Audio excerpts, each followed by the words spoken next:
a short clip of Bashir Magashi, Nigeria's Minister of Defense, giving a speech during the funeral of the late Chief of Army Staff and 10 other military officers circulated online. In the short clip, the minister, while reading from a script, attributed the wrong title to officials at the funeral and made grammatical blunders. Let's take a look. Your Excellencies, the Executive Governors here present, the Chief of Staff to the President, Ambassador Gambari, the Chief of Staff, General Leke Irabo, Police Officers' Wives Association, Mrs. Victoria Irabo, the National President, Nigerian Army Officers' Wives Association, Mrs. Fatih Atahiru, the late Lieutenant General Ibrahim Atahiru was an icon of professionalism, bravery, and discipline.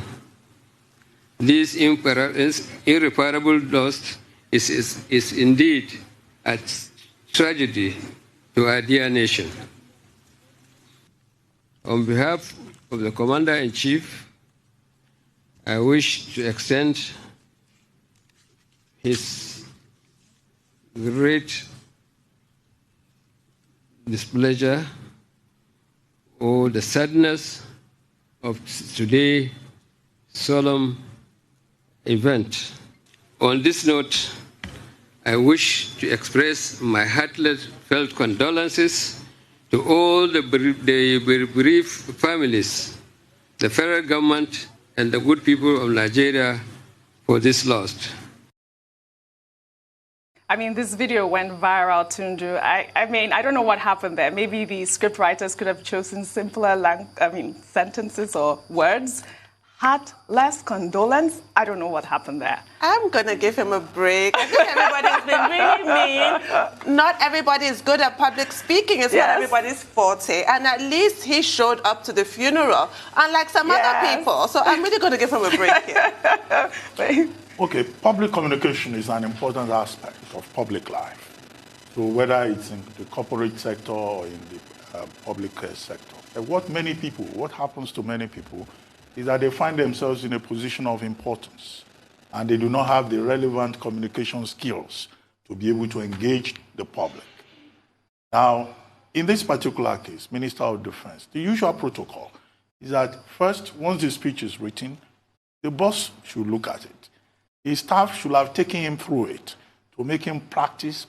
He didn't feel the need to prepare. And also teach him how to pronounce some of those words. Now, except somebody is totally incompetent. Once you prepare, once you make an effort to prepare, then you will not go to a public occasion to embarrass yourself.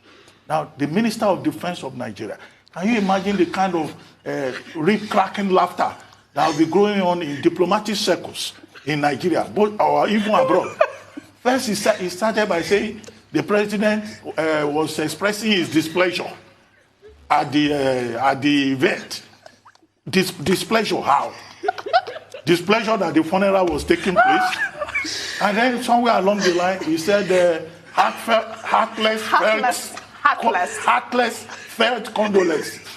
So displeasure and then heartless condolences being conveyed. What kind of thing is this? And then he referred to the Chief of Army Staff, the Chief of Defense Staff, Chief of Staff. Chief of Staff, yes. Then he referred to the wife of the Chief of Defense Staff as President something. You know, and I was wondering, what is going on here? You know, a 10 minutes, 30 minutes, rehearsal with his staff would not have caused this kind of problem. But I think, every public person should just learn from this. It's the kind of thing that can happen to you if you do not prepare. Correct. So it's not a question of what they wrote. I mean, I thought it would be better to just maybe you should have spoken in Hausa there. Yes. For convenience. All that. Rufai, a quick comment so we could go to our next story. But English are lingua franca. Why should you speak in Hausa? Well, if that's the one that is easy for him. No. There could have been a translator there. You should learn he wrote promotional exam when he was in the army. He used English to write it now. He should let it finish.